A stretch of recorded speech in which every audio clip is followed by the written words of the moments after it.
क्या आप जानते हैं अर्जुन को शिव से क्यों मिला पाशुपतास्त्र? अर्जुन महाभारत के मुख्य पात्र और इंद्रदेव और कुंती के पुत्र थे। महाराज पांडु इनके आध्यात्मिक पिता थे।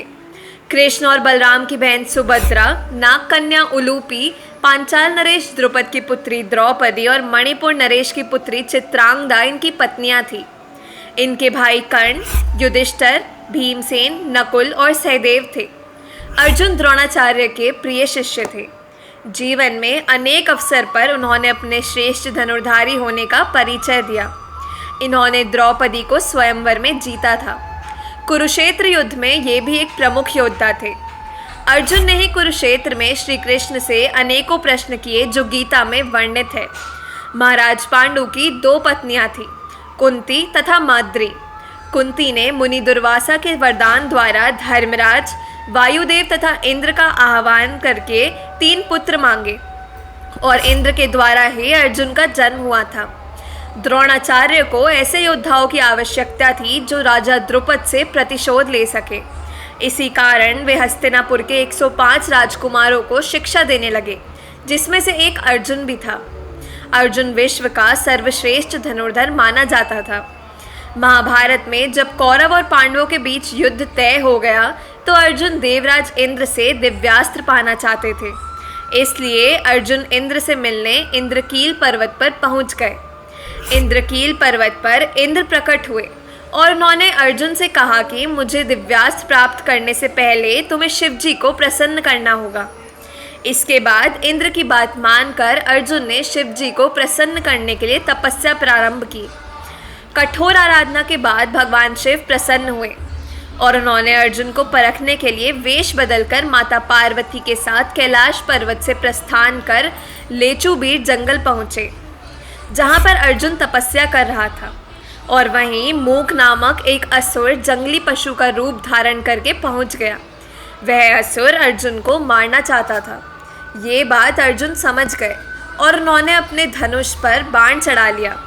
और जैसे ही वह बाण छोड़ने लगे, उसी समय शिवजी एक किरात का वेश में वहां आ गए और अर्जुन को बाण चलाने से रोक दिया।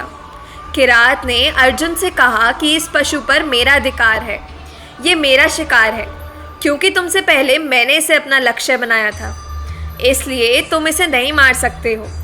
लेकिन अर्जुन ने ये बात नहीं मानी और धनुष से बाण छोड़ दिया। किरात ने भी तुरंत ही बाण सुअर की ओर छोड़ दिया। अर्जुन और वनवासी के बाण एक साथ उस पशु को लगे और वह मर गया। इसके बाद अर्जुन उस किरात के पास गया और कहा कि ये पशु मेरा लक्ष्य था, इस पर अपना बाण क्यों मारा। इस तरह भगवान शिव रूपी किरात और अर्जुन दोनों ही उस पशु पर अपना अपना अधिकार जताने लगे। क्योंकि अर्जुन ये बात नहीं जानता था कि उस किरात के भेष में स्वयं शिवजी है, वाद विवाद में बात इतनी बढ़ गई कि दोनों एक दूसरे से युद्ध करने के लिए तैयार हो गए। अर्जुन ने अपने धनुष से भगवान शिव रूपी किरात पर बाणों की वर्षा कर दी, लेकिन एक भी बाण किरात को नुकसान नहीं पहुंचा सका।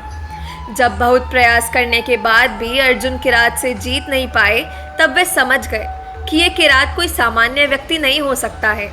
इसके बाद किरात ने भी अर्जुन पर प्रहार किए तो अर्जुन उन प्रहारों को सहन नहीं कर पाए और अचेत हो गए। कुछ देर बाद जब अर्जुन को होश आया तो उसने मिट्टी का एक शिवलिंग बनाया और उस पर एक माला चढ़ाई। अर्जुन ने देखा कि जो माला उसने शिवलिंग पर चढ़ाई थी, वह माला उस किरात के गले में दिखाई दे रही है। ये देखकर अर्जुन समझ गए कि शिवजी ने ही किरात का वेश धारण किया है। इतने में भगवान शिव ने उसे अपना साक्षात दर्शन दिया और अर्जुन ने शिवजी की आराधना की।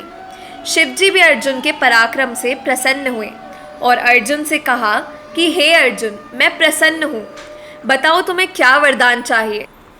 अर्जुन ने महाभारत युद्ध में विजय प्राप्त करने हेतु भगवान से वरदान मांगा।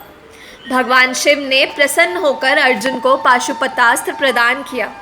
शिवजी की प्रसन्नता के बाद अर्जुन देवराज इंद्र के पास गए और उनसे दिव्यास्त्र प्राप्त किए। भगवान शिव का पाशुपतास्त्र अत्यंत विध्वंसक था और इसके प्रहार से बचना अत्यंत कठिन था। यह अस्त्र शिव, काली और आदि पराशक्ति का हथियार है, जिसे मन, आँख, शब्द से या धनुष से छोड़ा जा सकता है। पाशुपतास्त्र संपूर्ण सृष्टि का विनाश कर सकता है। यह पशुपतिनाथ का अस्त्र है। उन्होंने इसे ब्रह्मांड की सृष्टि से पहले ही घोर तप करके आदि पराशक्ति से प्राप्त किया था। इस अस्त्र से किया गया विनाश दोबारा ठीक नहीं किया जा सकता है। अर्जुन ने महाभारत के युद्ध में पाशुपतास्त्र का प्रयोग किया था। महाभारत में अर्जुन ने जयद्रथ का वध पाशुपतास्त्र के प्रयोग से ही किया था, जिसके बाद पांडवों ने महाभारत युद्ध में विजय प्राप्त की। कैसी लगी आपको ये जानकारी कमेंट करके ज़रूर बताएं और हमारे चैनल को सब्सक्राइब करना ना भूलें।